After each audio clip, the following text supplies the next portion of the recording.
does come out as a very harsh planet, but in effect, it is not that harsh. In fact, just like our father or the teacher that always wanted to reform us. So from that perspective, Saturn is a very important, critical planet for us. Now see, Saturn, since it's the farthest planet from Earth, from the Sun in fact, it takes a very long time to complete one circle of the zodiac. So roughly around 2.5 years it takes to complete one circle. That means every 2.5 years, Saturn is going to move from one zodiac sign to the other. This one specifically is taking place after almost close to 30 years. And after 30 years, we're going to see some trends, some developments, which probably we saw last in 1996. And Pisces, if you see the Kal Chakra, the entire, the zodiac cycle, Pisces is the last zodiac sign of the universe. That means life technically ends here. Sign of Pisces is a very fluid sign. In fact, it is the sign of moksha, the liberation. So all kind of karmas that we have done in our lives, whether it is our careers, about our jobs, about relationships, all those things. Now they are all demanding a certain level of liberation. So there's a lot of buzz around this transit of Saturn into Pisces. And I've noticed whenever Saturn में कोई development होता है astrology में, whenever there's a development in Saturn in astrology, people, they start to worry. Why is this? Like, why does Saturn has this reputation of scaring people? So you're right that Saturn always creates this kind of buzz whenever it makes its transit from one zodiac sign to the other. Now, before we understand this phenomena of transit, let us first understand why Saturn is so important. Not just the astrology, but from the astronomical perspective.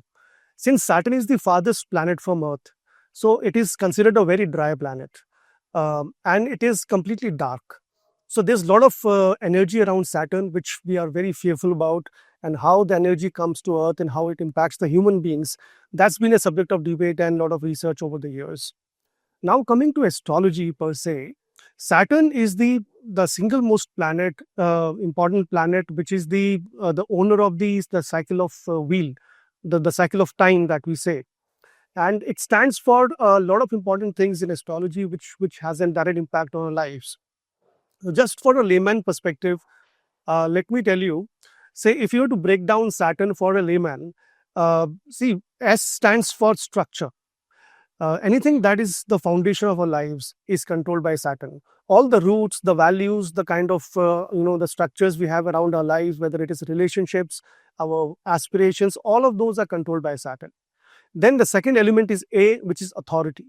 Now imagine an authoritative figure in front of you, somebody like a father or maybe somebody like a harsh teacher. The teacher would want to teach you about discipline, about your sense of responsibility, about the sense of timing. So all these things are associated with Saturn, and that's why sometimes Saturn is called a cruel, so-called a cruel planet. The third pillar of Saturn is tenacity, which is nothing but hard work, persistence, and how we deal with day-to-day challenges in life. So SAT, then U stands for understanding about our role in life, how we perceive our own aspirations, our own values, what is our own karma in life. All those things are under the umbrella and understanding of Saturn.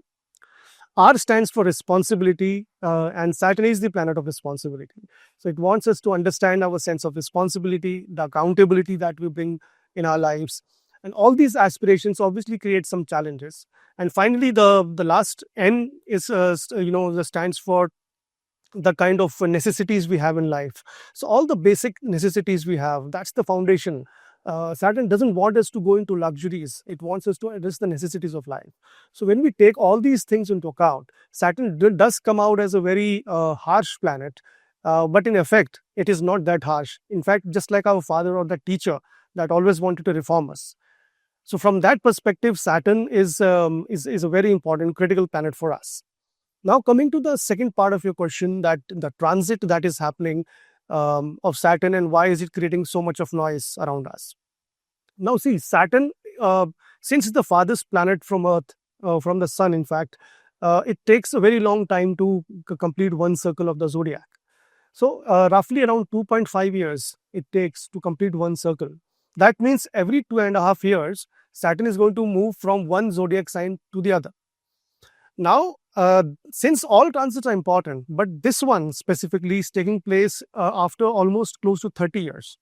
And after 30 years, we're going to see some trends, some developments, which probably we saw last in 1996. So from there to now, there's a journey that we have covered. And now as we step into 25, the second half of 2025, we'll see the effect of Saturn in the Pisces sign. So this upcoming transit of Saturn into Pisces, why is it being regarded as the biggest event of the year? Like, what's so special about it? It's moving into Pisces, not Aquarius, Libra, and it's being considered the biggest event. What's so special about Saturn moving into Pisces? Yeah, so that's a very interesting point of view, because as I mentioned, Saturn is coming back to Pisces after almost 29.5 years. And Pisces, if you see the Kal Chakra, the entire, the zodiac cycle, Pisces is the last zodiac sign of the universe. That means life technically ends here. And then Aries starts again. That means one karmic cycle completely ends. So this sign of Pisces is a very fluid sign. In fact, it is the sign of moksha, the liberation. So all kind of karmas that we have done in our lives, whether it is our careers, about our jobs, about relationships, all those things, now they are all demanding a certain level of liberation. And by liberation, obviously, I don't mean that we need to cut off from those things, but it's a very strong signal that we need to introspect about how far we have reached in life. So the Pisces sign is a highly subconscious, awareness that we must develop in our lives. So now when Saturn moves into this sign, it's going to prompt us to understand our psyche in detail, how we are visualizing our life in terms of our perspectives, about our priorities. All those goals stands to get diluted in the favor of new goals. So that on an individual level definitely plays out as a big important transformation, kind of a change. Now coming to Pisces, I'll explain a very important aspect of Pisces to you. Pisces, as I mentioned, is the last sign of the zodiac. Now, it is a sign of transformation. Along with liberation, it means transformation, that we are going to transform into a new self. Transformation happens through three R's. One is redefining your own boundaries in life, like what do you want to do, and what is your boundary, how far you can go in life. So redefining your own boundaries is number one. Second is the reform part of your life. What are the aspects that you want to reform? So those things are also very important. And third is revival. It's very important that we leave the past baggage in our life and revive ourselves for a new birth. To say, not exactly a new birth in that sense, but a new version of our own self. So all these things make this transit very important at the personal level, and also at the global level. We're going to see a lot of changes which are going to come forward.